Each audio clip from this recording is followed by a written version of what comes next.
Sector की बात करते हैं, कोफोर्ज रचना जी की पिक भी। और देखें आज आप आईटी सेक्टर फिलहाल बाजार को संभालने की कोशिश करता हुआ नजर आ रहा है और आज फोकस में है। इंडेक्स आज देखें 1.5% और 2 दिन में बात करें तो 3% दौड़ गया है। नतीजों से पहले आईटी सेक्टर पर यूबीएस ने एक रिपोर्ट निकाली है और हालांकि इस रिपोर्ट में फोकस वैल्यूएशन पर है, लेकिन डिटेल में समझते हैं आखिर कहा क्या है यूबीएस ने। कंचन जुड़ी हुई मेरे साथ, बताइए कंचन क्या कहा है यूबीएस ने। जी डेफिनेटली, जैसे कि आपने बोला कि आज हमें मोमेंटम आईटी स्टॉक्स के अंदर नजर आ रहा है, लेकिन अगर हम पिछले एक करेक्शन की बात करें तो वहां पे हमने देखा था कि आईटी स्टॉक्स में काफी ज्यादा प्रेशर हमें देखने को मिला था। अगर 3 महीने की बात करी जाए तो आईटी शेयर्स करीब करीब 15 से 20% तक हमें टूटते हुए नजर आए थे। इसके साथ ही साथ जो कंपनी की प्राइस टू अर्निंग है वहां पे भी हमें अप्रॉक्सीमेटली 12 से लेके 20% तक की कटौती देखने को मिली थी। इसके साथ ही साथ आने वाले Q4 के जो नतीजे हैं, माना यह जा रहा है कि नतीजे हमें थोड़े से कमजोर देखने को मिल सकते हैं, जिसके बाद जो ये प्रेशर है वो यहाँ पे बाउंड अप होता हुआ दिखाई दे रहा है।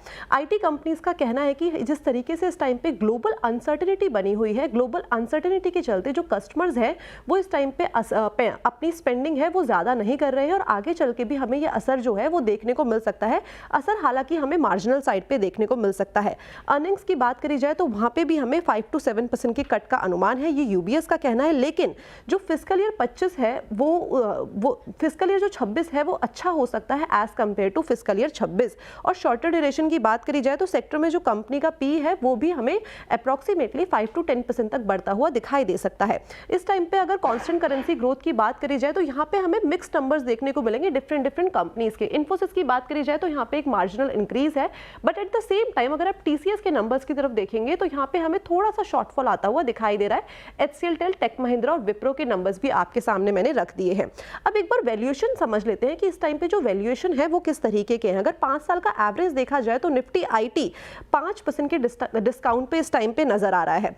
इसके अलावा जो टीसीएस का है, साथ में जो इन्फोसिस है, ऑलरेडी इनमें जो प्रेशर है वो काफी ज्यादा बाउंड अप ऑलरेडी हो गया है और संभावना ये जताई जा रही है कि इतनी पिटाई तो ऑलरेडी हो गई है, तो अब पिटाई की जो संभावना है वो थोड़ी सी कम है। यानी कि जो खराब वक्त है वो कहीं ना कहीं हमें जाता हुआ दिखाई दे रहा है, अच्छा वक्त आईटी कंपनीज के लिए आ रहा है। इसके बाद ही यूबीएस जो है उसने अपनी बाय कॉल्स दी है सारी आईटी कंपनीज में और अलग अलग टारगेट्स के लिए कोट कर दिया है। जैसे कि आप देख रहे हैं टीसीएस, इन्फोसिस, एचसीएल, टेक महिंद्रा, विप्रो, हर जगह ही बाय की कॉल है। ये गलती से सेल हो गया है लेकिन ये भी बाय की कॉल है और टारगेट्स जो है इस तरीके के नजर आ रहे हैं। बिल्कुल, शुक्रिया कंचन। तो ये इस समय आज कुछ ट्रेड्स आपको स्क्रीन पर नजर आएंगी।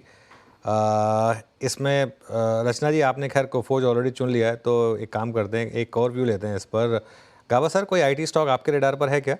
बिल्कुल, मुझे परसिस्टेंट अच्छा लगता है। ट्रेडिंग कर रहा है 5602 के ऊपर, स्टॉप लगाना चाहिए 5550 का, 50 रुपए के करीब। मुझे लगता है 5800 की तरफ जा रहा है, मैटर ऑफ टाइम, लेकिन वहां तक जाना चाहिए। फर्स्ट टारगेट 5700, फिर 5800।